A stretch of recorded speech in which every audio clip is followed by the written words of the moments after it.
today? Absolutely terrible. Thank you for asking. Oh, by the way, I have a question. Why is it that I asked you to have dinner ready by 5 o'clock, and it's 5:01 and you're just setting the table? You are just a stay-at-home dad.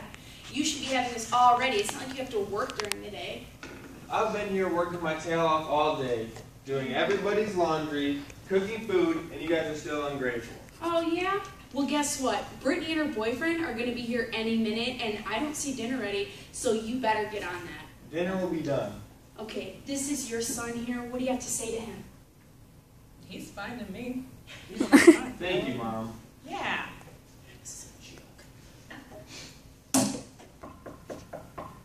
Brittany, your boyfriend's here?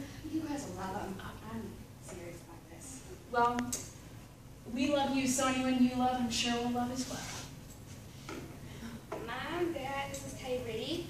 Hi, so nice to meet you, Tyree. Oh my gosh. Oh, you know my dog. About a year or so. A year. All right, well, keep your hand off him. Hey, ignore Mr. Mom over here. He doesn't know what he's talking about. Take a seat. Make yourself at home. He's prepared a not so wonderful dinner. He doesn't cook like a woman like I am, so yeah, just beware of the average dinner. Everything looks great here. Okay, thanks. You know what? I'm tired of this. You know, your Nana has something to say. We as a society ignore this discrimination that is caused by sexist language. Mom is right. We've all experienced sexist language throughout our lives, whether we're aware of it or not. Go, son. Sexist language should be avoided, and people should be more aware of the consequences. Well, it's a great dinner, and I guess we'll be talking about sexist language and why it's a problem. Yes. Well, I'm going to continue on. According to the Merriam-Webster Online Dictionary, Your Nana accessed on May 4th of 2015, sexism is defined as prejudice or discrimination based on sex, especially against women. Now, some of you whippersnappers, might be thinking, why is this even a problem?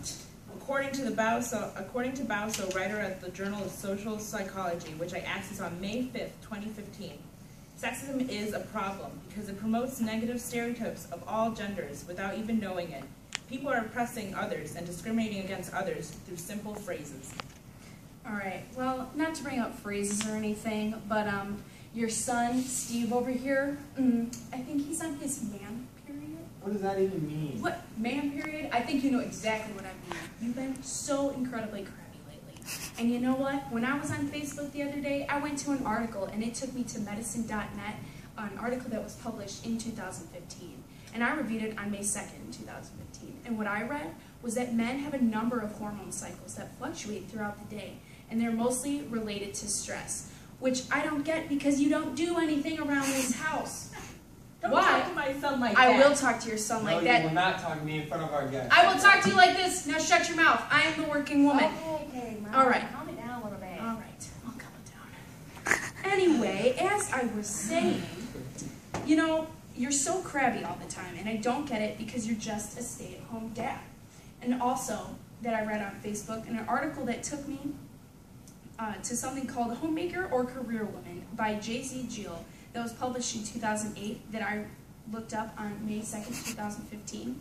The labor force has changed power and balance and life goals in traditional norms, where the husband was before the provider and now the women are the providers. So that is changing. Whoa, whoa, whoa. You got it all wrong. There are actually a lot of men who stay at home. Oh, yeah? Yeah. Cute. Well, talking to my stay-at-home dad support group, on May 2nd, we found that 2.2 million dads are stay-at-home dads, and 37% of them lost their job, so it's not their choice to stay home. Oh. In which I found a Time.com titled, Most Stay-at-Home Dads Are Not There by Choice by B. Lascombe. Well, in that defense, for the well-being of my future wife, I want her to stay at home because I don't want her to suffer the effects of the workforce. What is that supposed to mean? I can tell you. According to an article I researched when I was in college, 11 ways the American report is still really, really sexist, published on February 20th, 2013, accessed on May 2nd, 2015.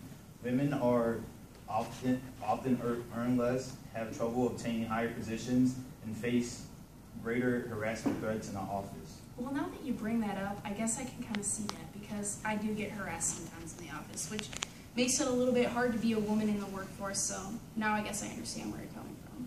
Exactly, but not only that, I want my kids to be secure and I want them to know that they're being raised by a wonderful person. Someone who's not sexist. Exactly. Well, Thank you. Thank you, Grandma. Don't call me grandma. It's Nana. Oh, no. Yeah. According to another article I researched called Staying at Home Pros and Cons, accessed on May 2nd, 2015. As a stay-at-home parent, you'll know how your child is being raised and who your child is being raised around. So that's also a good thing to know.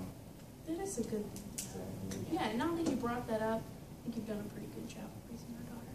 She's definitely going to be a stay-at-home parent. What? Hello. I'm the one who raised a kid who's not sexist. Come on, guys. Give me some credit. I'm Nana. Well, I'm glad that you're more aware now, because I would just want to suggest that as some solutions to sexist language. One of the solutions is awareness. Just how Type Leap is more aware about a sexist language, you may not know about the awareness, but it's not enough. And in some situations, some people have to speak up and take awareness and have to take it more seriously. Another solution is just to stop and think. Some people don't even think before they speak. Trust me, I've been there plenty of times. And I kind of see it. Deborah. Yeah. You know what? I think it's the right word. I'm just a really aggressive woman. Yeah. So I now have to stop and think before I speak. And I don't want to hurt other people's feelings, let alone say something to someone's mom. Okay. Well, I admire your maturity, and I will try to be more.